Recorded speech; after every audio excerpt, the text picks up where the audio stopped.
Votre enfant a 18 mois, entre 18 et 2-3 ans. Vous lui dites « Ne touche pas l'armoire ». Il vous regarde, vous sourit et ouvre l'armoire.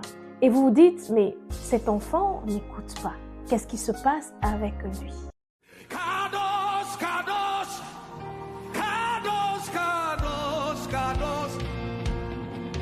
Voici pourquoi, lorsque tu dis à ton enfant « Ne fais pas ceci », il vous regarde, vous fait un sourire et fait exactement ce que vous venez de lui interdire.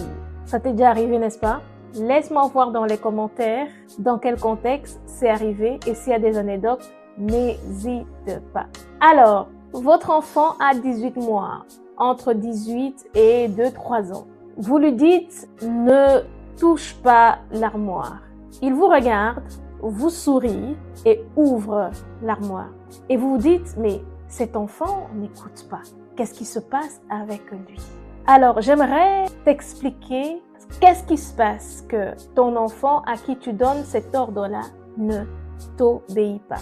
Et donc, premièrement, ce n'est pas un enfant rebelle. Ce n'est pas un enfant qui vient saper votre autorité.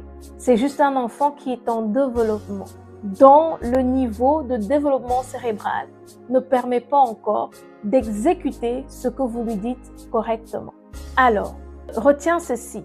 De 12 à 18 mois, le cerveau d'un enfant ne comprend pas le non. Donc, quand tu dis à ton enfant qui est entre 12 et 18 mois, ne touche pas l'armoire, il ne comprend pas la négation. Donc, il va aller toucher l'armoire. De 2 à 3 ans à peu près, le cerveau de l'enfant traite mal le non.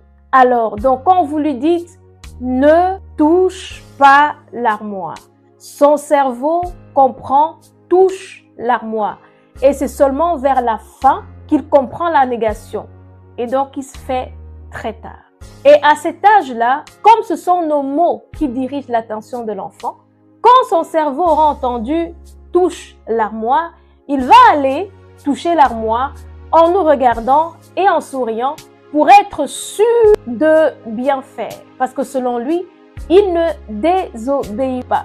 Quand nos enfants ont plus de 3 ans, le développement de leur cerveau les permet mieux de comprendre les consignes formulées de manière négative. Donc, qu'est-ce qu'il faudrait faire pour aider nos enfants à nous obéir? Il faudrait tout simplement formuler les consignes de manière positive. Par exemple, au lieu de dire « ne cours pas », dites-lui « marche doucement ».